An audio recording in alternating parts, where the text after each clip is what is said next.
De acuerdo. Aquí tienes el monólogo para la primera parte, escrito desde la perspectiva de la protagonista. Pagué $25,000 para salvar la casa de mis padres del derrumbe, y ellos nos echaron a mis hijos y a mí en plena Navidad. Creían que mi hermana lo merecía más. Soy Laura, tengo 35 años y estoy divorciada con 2 hijos. Mi familia siempre ha sido extraña. Mi hermana pequeña, Sofía, es la princesa que nunca se equivoca. Y yo soy la responsable que debe solucionarlo todo. Ella vive gratis en casa de mis padres con su novio David y su hijo. Yo trabajo en tecnología y gano buen dinero, lo suficiente para ayudarles. Y vaya si lo he hecho. Durante los últimos 4 años, he sido su cajero automático personal. Todo empezó con pequeñas cosas. $900 para la hipoteca, solo por esta vez. Luego, reparaciones del coche y facturas médicas. La frase siempre era la misma. Ya te lo devolveremos cuando las cosas mejoren. Nunca mejoraron. El patrón se volvió predecible. Cada mes, una nueva emergencia. El peor momento fue cuando tuve que cancelar la fiesta de cumpleaños de mi hijo en el parque de trampolines. Mamá me llamó llorando porque les iban a cortar la luz. Usé los $250 que había ahorrado para su fiesta y se los envié. Cuando le dije a mi hijo que celebraríamos en casa con un pastel del súper, él solo asintió y dijo, «Está bien, mamá. Quizás el año que viene». Esa debería haber sido mi señal de alarma. Solo este año les he dado $25,000. Pagué su hipoteca, sus facturas, sus coches, reparaciones de la casa, todo mientras mis hijos no han tenido unas vacaciones decentes en 3 años. ¿Y Sofía? Se quejó porque le compré un Honda en lugar de un coche más bonito. Pero el punto de quiebre fue la cena de Navidad. Llegué con un jamón de $250, 3 guarniciones caseras y regalos para todos. Estaba feliz. Pero noté a Sofía extrañamente satisfecha. Su novio David me lanzaba miradas raras, como si supiera algo que yo no. En medio de la cena, mi madre empezó a hablar de los planes de Año Nuevo. Sofía y David encontraron una cabaña preciosa en el norte, dijo emocionada. Será una escapada familiar estupenda. Suena caro, comenté. Sofía sonrió. Oh, lo es, pero papá y mamá nos están ayudando con el pago. Creen que nos merecemos unas buenas vacaciones. Dejé el tenedor en el plato. Mi estómago se hundió. ¿Vamos todos?, pregunté. Hubo un silencio terrible. Mi madre murmuró, bueno, la cabaña solo tiene capacidad para 6 personas. Con la familia de Sofía y nosotros, ya está llena. Sentí como si me hubieran dado un puñetazo. ¿Así que estáis pagando unas vacaciones familiares a las que la mitad de la familia no está invitada? Sofía tiró su servilleta. Dios, eres tan egoísta. ¿No puedes alegrarte por mí por una vez? ¡Egoísta!, estallé. Te he dado $25,000 este año. Mi padre me apuntó con su tenedor. Basta ya, Laura. Estás arruinando la Navidad. ¿Yo estoy arruinando la Navidad? Yo traje la cena mientras vosotros planeabais un viaje sin mí con el dinero que os ayudé a ahorrar. Entonces mi madre perdió los estribos. Eres una desagradecida. Estás siendo cruel y celosa. Se levantó, roja de ira. Si vas a comportarte así, quizás deberías irte. Me señaló la puerta. ¡Fuera!, gritó con una voz helada. Nos abrió la puerta y el aire gélido de diciembre entró en la casa. Mi hijo pequeño tiró de mi manga, con los ojos llenos de lágrimas. «Mamá, ¿nos podemos ir a casa?» Mamá cerró de un portazo tan fuerte que las ventanas temblaron. Metí a mis hijos en el coche mientras lloraban en el asiento trasero. Conduje sin rumbo durante 20 minutos, hasta que paré en el aparcamiento de un McDonald's. Saqué mi móvil, abrí la aplicación del banco y miré los pagos automáticos que tenía programados para ellos. Había llegado el momento de tomar una decisión. Durante 4 largos años, fui la patrocinadora silenciosa de mi propia familia. Siempre que había un problema, una factura inesperada o una emergencia, mi teléfono sonaba. Sabía que al otro lado de la línea encontraría la voz temblorosa de mi madre pidiéndome ayuda. Y yo, madre soltera de 35 años, siempre decía que sí. El problema es que esta ayuda nunca era para mí. Siempre era para ellos. Mis padres, mi hermana menor Clara su novio Marcos y mi sobrina Sofía. Desde que éramos niñas, el favoritismo hacia Clara era tan obvio que dolía. A ella le regalaron un coche al cumplir los 18, mientras que yo tuve que trabajar desde los 16 para comprar el mío, uno de segunda mano. La fiesta para recibir a Sofía fue más lujosa y cara que mi propia boda. Yo era la responsable, la que se las arreglaba sola. Ella era la que necesitaba ser cuidada. Pero el verdadero punto de inflexión, el momento que lo cambió todo, llegó un martes. Mi hijo David, que cumplía 8 años, no paraba de hablar de su fiesta en el parque de trampolines. Ya lo tenía todo organizado en su pequeña cabeza. Los amigos que vendrían, los saltos que daría, el pastel. Y entonces sonó el teléfono. Era mi madre, llorando. ¿Podrías ayudarnos solo por esta vez? Se nos ha juntado la factura de la luz y nos la van a cortar. Son solo $250. $250. Exactamente lo que costaba la fiesta de mi hijo. Sentí cómo se me encogía el estómago. Miré la cara de ilusión de David, que me observaba desde el sofá, y mi corazón se hizo pedazos. Le expliqué la situación, con un nudo en la garganta, y él, con esa madurez que los niños a veces tienen, solo asintió y dijo, «Está bien, mamá, quizá el año que viene». Esa madurez en un niño de 8 años, ¿no te rompe el corazón? A veces nuestros hijos son nuestros más grandes maestros, mostrándonos las verdades que nos negamos a ver. Ese quizá el año que viene debió ser mi señal de alarma definitiva, pero la ignoré. Después de ese día, las llamadas se convirtieron en rutina. Las peticiones crecieron. Ya no era solo una factura de la luz, era la hipoteca, una visita inesperada al médico, la reparación del coche de Marcos, la matrícula del colegio de Sofía. Cada llamada empezaba con un «lo siento, hija», y terminaba conmigo haciendo una transferencia. En poco más de un año, la suma de todos esos, solo por esta vez, ascendió a $25,000. La última gran ayuda fue para comprarle un coche nuevo a Clara, porque el suyo ya daba muchos problemas, según mi madre. Pero el sacrificio financiero no era lo peor. La actitud de mi hermana Clara ante todo esto fue lo que realmente empezó a romperme por dentro. Claro, aquí tienes el monólogo para el segundo bloque, siguiendo todas tus indicaciones. Le compré un coche de 6.500 euros a mi hermana Clara, y lo primero que hizo fue quejarse con mi madre de que era un simple Honda y no algo más bonito. Ni siquiera me dio las gracias directamente. La primera noticia que tuve de su opinión fue a través de mi madre, que me lo contó como si fuera una anécdota divertida. Pero a mí no me hizo ninguna gracia. El nivel de derecho que manejaban era increíble. Mientras tanto, su novio, Marcos, trabajaba apenas 25 horas a la semana y dedicaba el resto de su tiempo a jugar a videojuegos en el sofá. Y Clara, ella no trabajaba en absoluto. La excusa oficial era una depresión posparto muy selectiva. Selectiva porque no le impedía salir con sus amigas o irse de compras, pero sí buscar un empleo, aunque fuera a tiempo parcial. Un día, intentando ser lo más delicada posible, le sugerí a mi madre que quizás Clara podría buscar algo sencillo, unas pocas horas a la semana, solo para tener su propio dinero y sentirse un poco más independiente. La respuesta de mi madre me dejó helada. Con un tono de reproche me dijo, «Clara está lidiando con su depresión, hija. No puede soportar el estrés de un trabajo ahora mismo». Lo intenté también con mi padre, esperando encontrar algo de lógica en él, pero fue inútil. Se encogió de hombros y simplemente dijo, «Bueno, los hijos de Clara son más pequeños que los tuyos. Es normal que necesiten más ayuda ahora». Me sentía como si estuviera gritando contra una pared de ladrillos.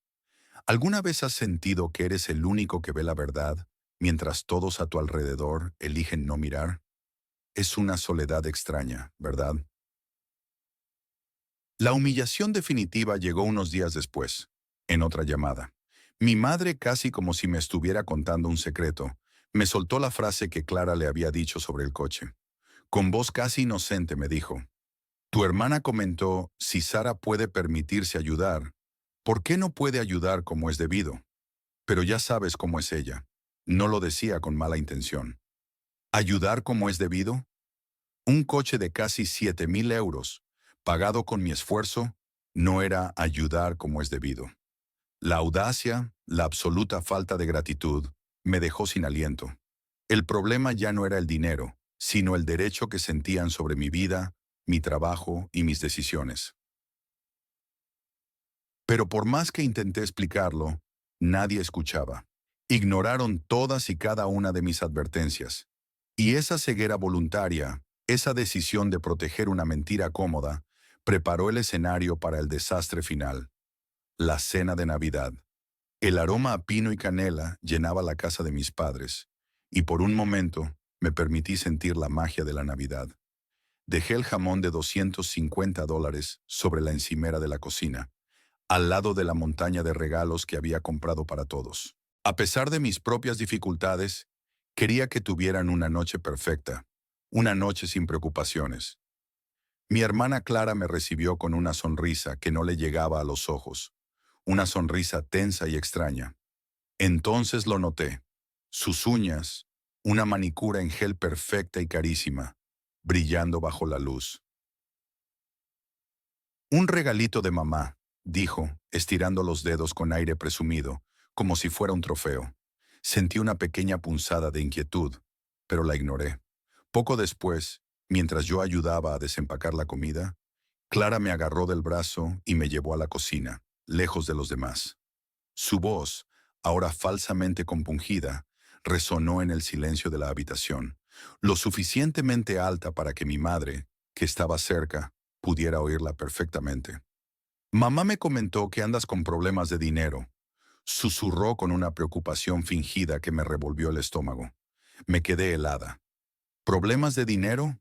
Claro que los tenía, sobre todo después de gastar más de $400 en esta cena para que a ellos no les faltara de nada. La ironía era tan cruel que me dejó sin palabras. Antes de que pudiera procesar la acusación, ella continuó, subiendo el tono. Su falsa preocupación se transformó en un aire de superioridad insoportable. Y entonces, soltó la frase que lo rompió todo. Quizá es hora de que aceptes que las necesidades de algunas personas son más urgentes que las de otras. Lo dijo mirándome fijamente, con una frialdad que helaba la sangre. Su necesidad, la de ella, con su única hija, era aparentemente más urgente que la mía. Sentí cómo la sangre me subía a la cabeza, un calor que me quemaba las mejillas.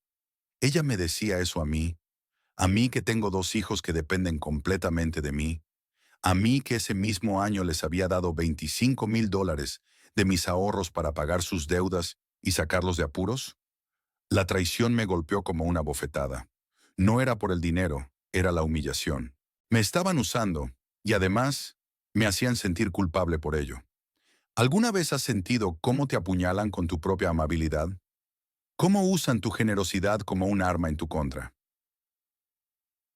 Abrí la boca para responder, para gritarle todo lo que estaba pensando, para recordarle cada sacrificio que había hecho por ellos.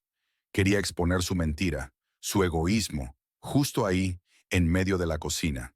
Pero en ese preciso instante, la voz de mi madre nos interrumpió desde el comedor. «Chicas, a la mesa. La cena se enfría». Clara se dio la vuelta satisfecha, como si hubiera ganado una batalla secreta. Respiré hondo, tratando de calmar la tormenta que sentía por dentro, por mis hijos, que me esperaban en la sala. Tenía que fingir, tragarme el veneno y sonreír. Caminé hacia el comedor con el corazón hecho pedazos, sin tener la menor idea de que la verdadera emboscada, lo peor de la noche, apenas estaba por servirse. Claro, aquí tienes el monólogo para el bloque 4. La cena de Navidad transcurría como una película perfecta, casi demasiado perfecta. Había risas, brindis y el aroma del pavo que yo misma había comprado. En medio de todo ese bullicio feliz, mi madre, Clara, levantó su copa con una sonrisa radiante que ocupaba toda su cara. «Atención, familia», anunció con una alegría desbordante. «Tengo una noticia maravillosa. He reservado una cabaña de lujo en la montaña para celebrar el Año Nuevo». Todos en la mesa estallaron en aplausos y vítores. Mi hermana Sandra y su marido parecían especialmente emocionados. Mi madre continuó, describiendo el lugar con todo lujo de detalles. Chimenea de piedra, vistas a un lago helado y hasta un jacuzzi al aire libre. Sonaba como un sueño, un respiro que todos necesitábamos. Yo sonreí, contagiada por la euforia general. «Mamá, qué maravilla», le dije. «Suena increíble. ¿Y cuándo salimos?» El silencio que cayó sobre la mesa fue tan denso y pesado que casi pude oírlo golpear contra los platos. Las sonrisas se congelaron, los tenedores se detuvieron a medio camino. Nadie me miraba a los ojos. Finalmente, mi hermana Sandra carraspeó y dijo, con una frialdad que me heló por dentro: «Bueno, es que la cabaña solo tiene capacidad para 6 personas». 6. Ella, su marido, mi hermano, su novia y mis padres.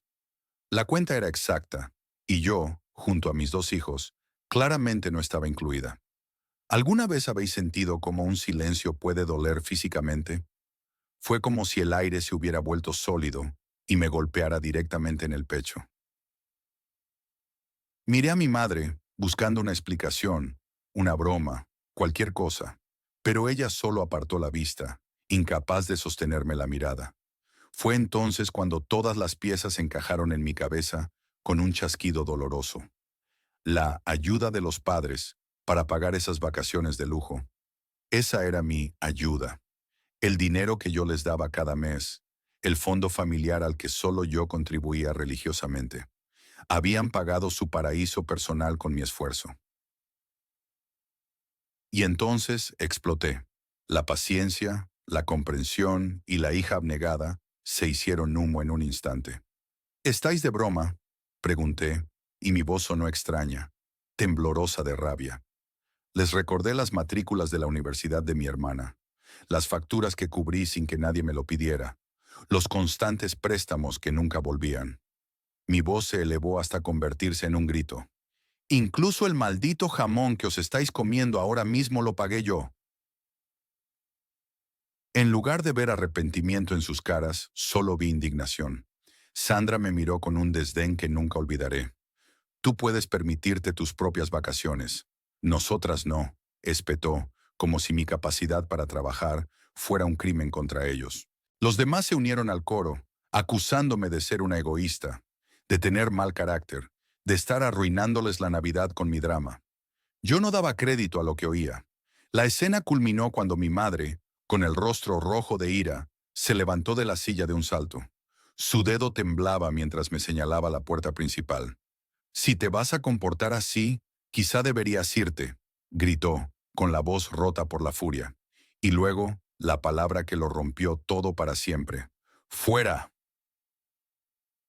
Me quedé paralizada por un segundo, mirando a mi propia madre expulsarme de casa en plena Nochebuena. Sin pensarlo 2 veces, agarré a mis hijos, que ya lloraban asustados, y me dirigí a la salida sin mirar atrás.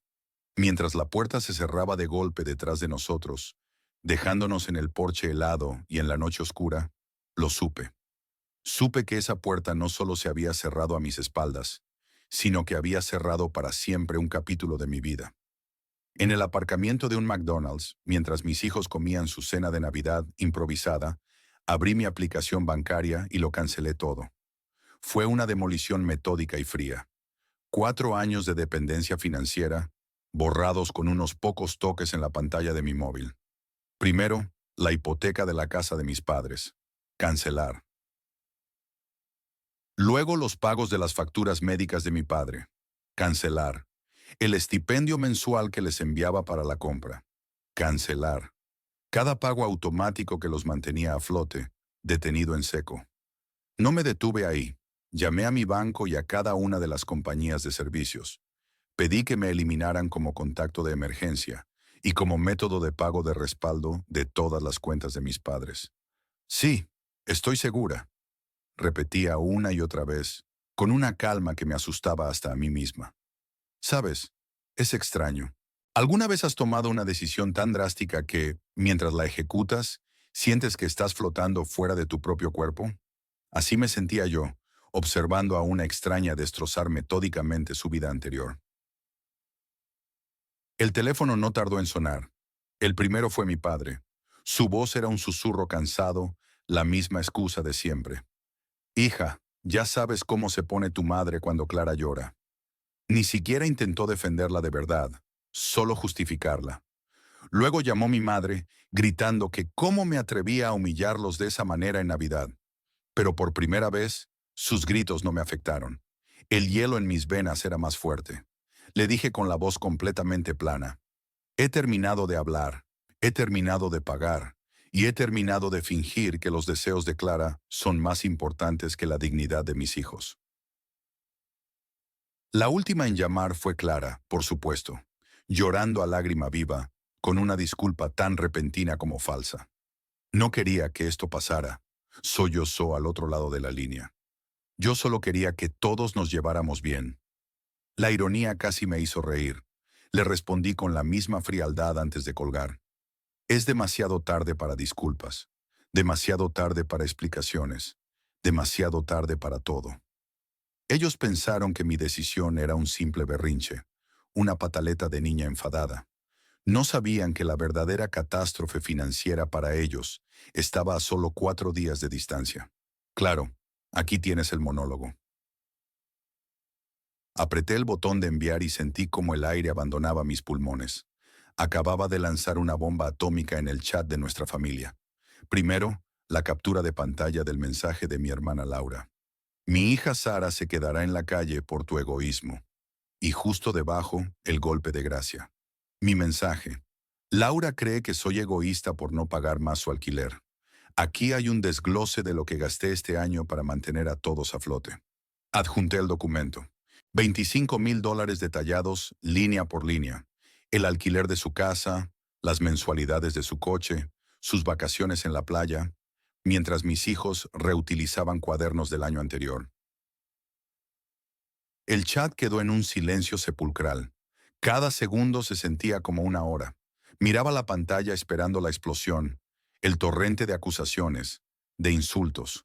Pero no llegaba nada. Solo el tic-toc del reloj en la pared y el latido de mi corazón en los oídos. 4 días pasaron en esa tensión insoportable. Entonces mi teléfono sonó. Era mamá. Lo supe antes de contestar. Su voz, ahogada en lágrimas, me taladró el oído. Nos van a quitar la casa. El pago de la hipoteca fue rechazado. No sentí pena. Sentí un frío glacial recorriéndome la espalda. Vaya, respondí con una calma que me asustó hasta a mí. Igual que como tú echaste a mis hijos en Navidad. ¿Recuerdas? Le recordé cómo me dijo que no había sitio para ellos, que la casa estaba llena con Laura y su familia. Se hace fácil, ¿verdad? Añadí. Pude oír su respiración entrecortada al otro lado de la línea. Vas a destruir a esta familia, gritó. Y ahí, con toda la tranquilidad del mundo, le respondí. No, mamá, no estoy destruyendo nada. Simplemente dejé de financiarlo. Y colgué. ¿Alguna vez has tenido que convertirte en el villano de la historia para poder por fin salvarte a ti mismo? Es un lugar muy solitario, te lo aseguro. Me quedé mirando el teléfono en mi mano, ahora silencioso. El silencio en el chat familiar seguía siendo absoluto, pesado. Durante casi una hora, nadie escribió una sola palabra. Era como si todos estuvieran conteniendo la respiración, esperando a que alguien diera el primer paso. De repente, mi pantalla se iluminó. Un nuevo mensaje en el grupo. Mi estómago se encogió. El texto no era ni de mi madre ni de mi hermana. Era de mi tía, la hermana de mi madre. Y lo que escribió no fue una pregunta, ni una acusación. Fue una declaración de guerra. Aquí tienes el monólogo para el bloque 7, siguiendo todas tus indicaciones.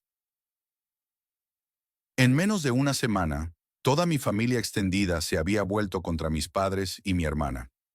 Todo se desencadenó con una sola llamada.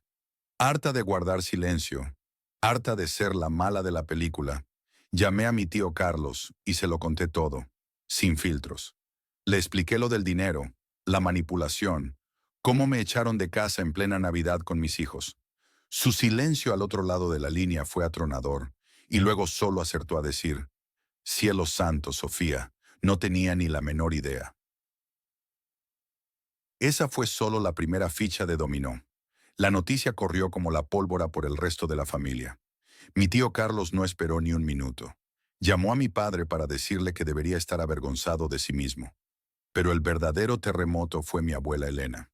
Con sus 86 años, se vistió, tomó un taxi y se plantó en la puerta de su casa para reprenderlos en persona. Más tarde me contaron que les dijo, con una voz que temblaba de rabia: «Me avergüenzo de vosotros.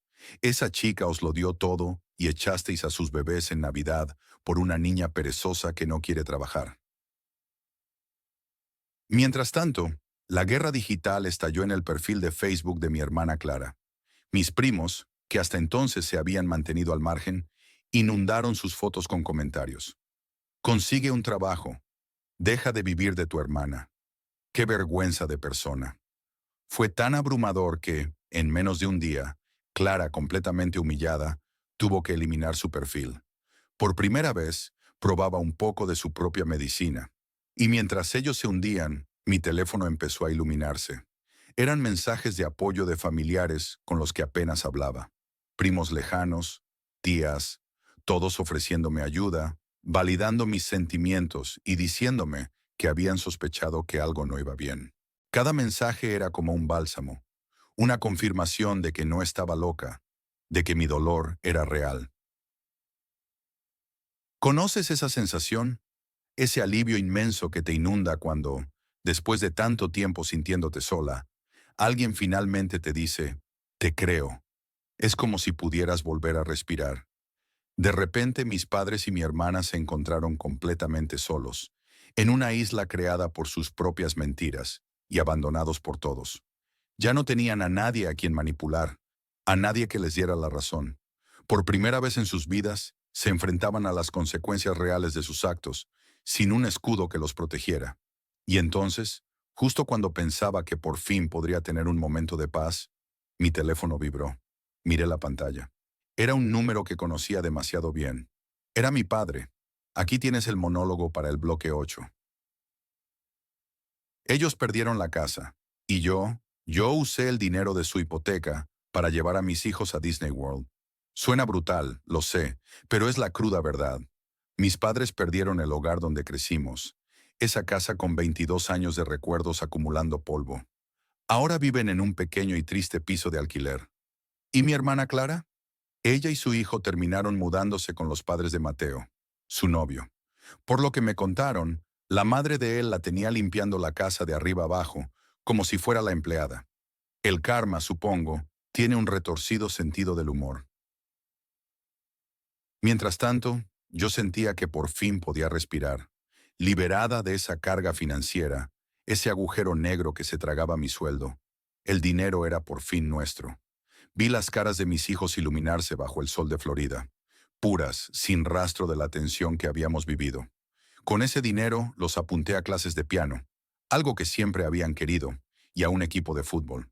Empecé a abrir una cuenta de ahorros para su universidad, un futuro real y tangible que podía tocar con mis manos. ¿Sabes esa sensación? Cuando un peso que llevas años cargando simplemente desaparece y puedes volver a enderezar la espalda.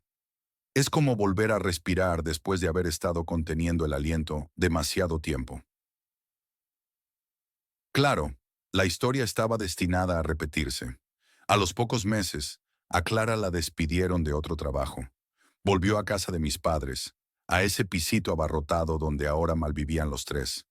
Esperé la llamada. Esperé el mensaje de texto desesperado. Pero mi teléfono permaneció en silencio. Ni una sola llamada, ni un solo mensaje pidiendo dinero o un rescate de última hora. Parece que, a la fuerza, estaban aprendiendo a nadar solos o, al menos, a no ahogarme con ellos. La ironía final, la justicia poética en su máxima expresión, llegó poco después. Un ascenso y un gran aumento de sueldo en mi trabajo. Por primera vez en mi vida adulta, tenía un ingreso disponible real. El mismísimo dinero que antes financiaba su comodidad y sus malas decisiones, ahora estaba construyendo los cimientos del futuro de mis hijos. Mi tío David me llamó para felicitarme y me dijo algo que se me quedó grabado a fuego. Ese dinero siempre estuvo destinado a eso, sobrina, a las emergencias de tus hijos, no a la conveniencia de todos los demás. Incluso he conocido a alguien, una persona increíble que suma, no que resta. Y este año, la Navidad no será en un lugar lleno de tensión y reproches silenciosos. La pasaremos con mi tío David y los primos que sí estuvieron ahí, la familia que nos apoyó sin condiciones. Estamos reconstruyendo nuestro propio concepto de familia, uno basado en el amor y el respeto mutuo. Quizás con el tiempo, mis padres y mi hermana aprendan a tomar mejores decisiones, pero hasta entonces, nosotros nos concentraremos en la familia que ya sabe cómo hacerlo. La lección, al menos para mí, fue aprendida. Aunque una parte de mí sospecha que esa paz es solo temporal y que el pasado aún no ha dicho su última palabra. Claro, aquí tienes el monólogo para el outro, diseñado para resumir la historia, conectar emocionalmente con la audiencia y dejar una intriga poderosa para el futuro. El tono de la música de fondo cambia a uno más reflexivo y suave, pero con una nota de fortaleza. Y así, la puerta se cerró. No solo la de la casa de mis padres en aquella fría noche de Navidad, sino la puerta a una vida entera de sacrificios sin gratitud. Mirando hacia atrás, esos $25,000 no eran solo cifras en una cuenta bancaria. Eran la fiesta de cumpleaños cancelada de mi hijo. Eran mis noches de insomnio preocupada por sus facturas. Eran el precio que pagué por un amor que, al parecer, siempre estuvo en oferta para mi hermana Lily, pero que para mí nunca fue incondicional. Verlos perder la casa, ver a Lily enfrentar por primera vez las consecuencias de sus propias decisiones. Una parte de mí podría haber sentido culpa. Pero, ¿saben qué sentí en realidad? Paz. La inmensa y abrumadora paz de saber que mis hijos son ahora mi única emergencia, mi única prioridad. La tranquilidad de no tener que revisar el teléfono cada vez que suena, temiendo otra llamada de mi madre llorando, pidiendo solo una vez más. Aprendí la lección más dura de todas, que la sangre no te da derecho a drenar la vida de alguien, que la lealtad ciega no es una virtud, es una jaula. La verdadera familia es la que celebra tus victorias, no la que te ve como una solución a sus problemas. Y mi nueva familia, la que formé con mis tíos, mi abuela Margaret y mis hijos, está construida sobre el respeto, no sobre la obligación. Muchos de ustedes me han preguntado en los comentarios si hice lo correcto al exponer la verdad en el chat familiar, si fue demasiado cruel. Mi respuesta es simple.